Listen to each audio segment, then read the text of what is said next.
¿Qué tal, jóvenes? En esta ocasión vamos a ver la ley de Gauss. Entonces, esta ley es una alternativa a la ley de Coulomb, aunque equivale completamente a la ley de Coulomb. La ley de Gauss nos ofrece una forma alternativa para expresar la relación entre la carga eléctrica y el campo eléctrico. Lo que les platicaba en el video anterior, en el del flujo, ¿no? Entonces, estábamos buscando una alternativa para encontrar la relación entre las distribuciones de carga y el campo eléctrico. Entonces, pues resulta que es alternativa a la ley de Gauss. Entonces, esta ley establece que el flujo eléctrico total a través de una superficie cerrada es proporcional a la carga eléctrica dentro de esa superficie. ¿Okay? Entonces, eh, perdón, eh, algo de esto ya habíamos platicado cuando vimos lo del flujo eléctrico, pero vamos a verlo aquí con más detalle. Entonces, vamos a comenzar eh, estableciendo lo que les acabo de mencionar para el campo de una partícula puntual positiva, ¿no? Entonces, imagínense que tiene una carga puntual positiva como esta, le llamamos Q minúscula. Sabemos que nosotros, si calculamos el campo a una distancia r de la carga, entonces la magnitud del campo va a ser 1 entre 4 pi epsilon 0, la carga entre r cuadrada, ¿no? Entonces eso fue lo que nosotros encontramos eh, al principio del curso. Y entonces ahora lo que podemos hacer es imaginarnos que esta carga puntual positiva está encerrada por una superficie esférica de radio r minúscula. O sea que esta esfera pues va a contener por completo a la carga, y vamos a suponer que la carga está en el centro de esa esfera. ¿Okay?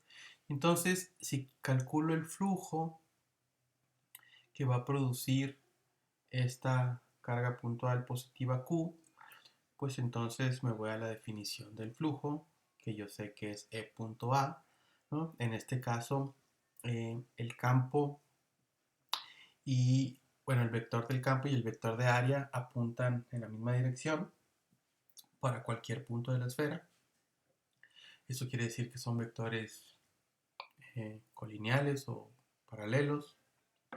Entonces aquí en principio deberíamos de tener E por A por el coseno del ángulo phi, pero ese ángulo phi vale 0, entonces el coseno me da 1. Entonces por eso nomás tenemos E por A. ¿Okay? Y entonces la magnitud del campo eléctrico es el que teníamos anteriormente, y yo sé que el área superficial de una esfera vale 4 pi r cuadrada. ¿Okay? Entonces ponemos ya explícitamente los dos valores de estas magnitudes. Me va a quedar una cosa como esta, ¿no? Voy a tener 1 entre 4 pi epsilon 0, cuenta r cuadrada, multiplicado por el área, que es 4 pi r cuadrada. Entonces se cancelan los 4 pi, se cancelan las r cuadradas, y nos queda que el flujo eléctrico es igual a Q entre epsilon 0, ¿no? Entonces podemos ver que el flujo es independiente del radio de la esfera y que solo depende de la carga que estaba adentro de esta superficie cerrada. ¿Okay?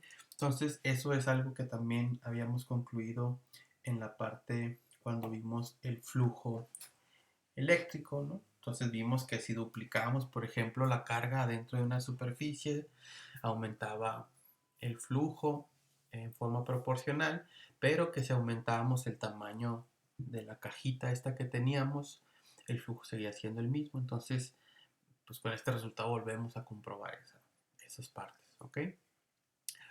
Entonces,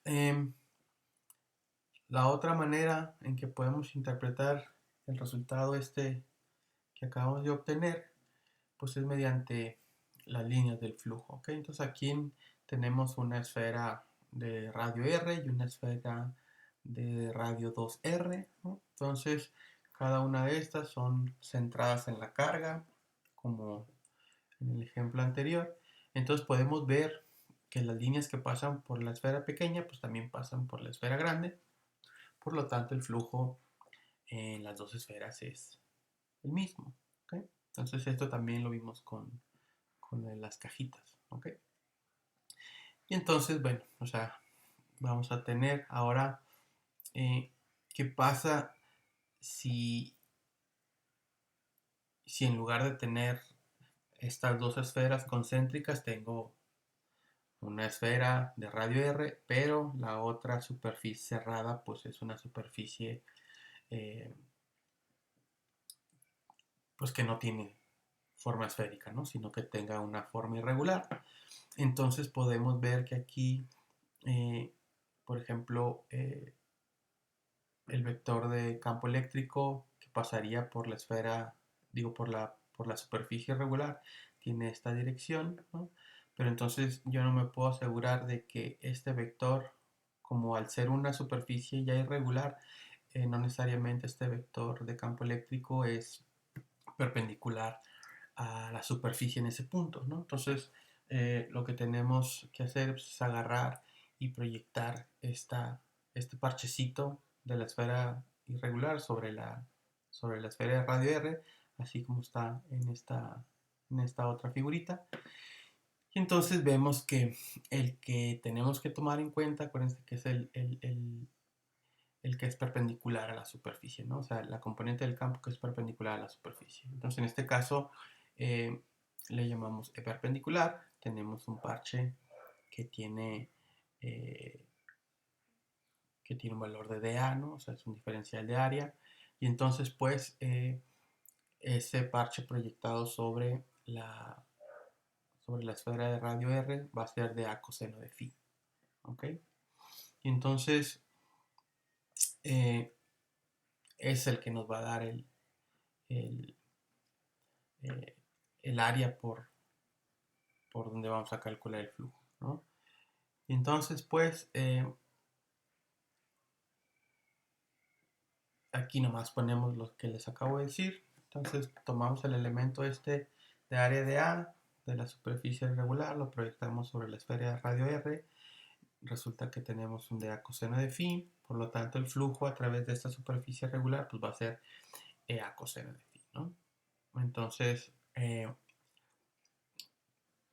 perdón, aquí sería un EDA coseno de phi. Se me fue. Y entonces este procedimiento lo podemos hacer pues para toda la superficie irregular. O sea, puedo agarrar otro parchecito en otro lugar, hacer el mismo procedimiento y voy a encontrar que lo que tengo que obtener pues es el DA coseno de phi, ¿no? Y entonces sumamos todas las contribuciones del flujo en cada uno de estos parchecitos.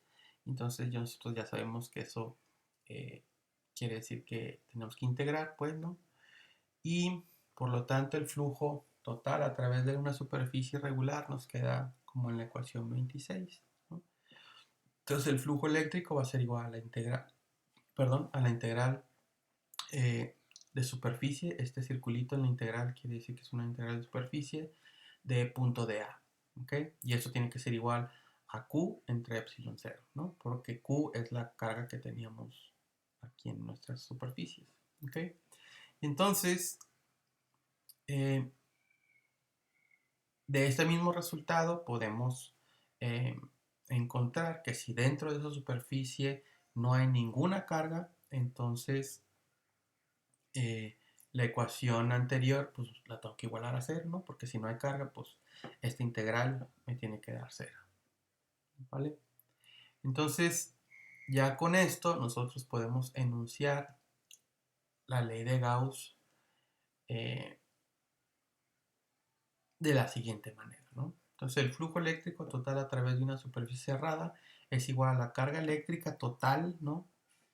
Que hay dentro de esa superficie dividida entre epsilon 0, ¿no? Entonces esto es suponiendo que, que en lugar de tener una carguita, si no tengo muchas, ¿no? O tengo una distribución de carga, entonces eh, lo que tengo que hacer pues es agarrar y sumar todas las cargas que yo esté encerrando en mi superficie y a esa carga le voy a llamar la carga encerrada, ¿no? Entonces, eh,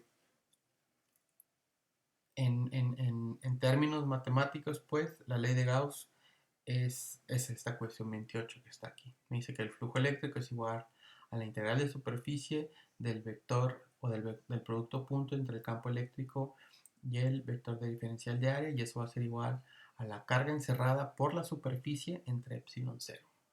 ¿Ok? Entonces, vamos a ver en los videos posteriores cómo, cómo usar la ley de Gauss para diferentes tipos de distribuciones de carga que tengamos, y vamos a ver que es una herramienta muy poderosa para calcular campos eléctricos. Espero les haya quedado claro. Cualquier duda o pregunta me la hacen saber. Nos vemos la próxima.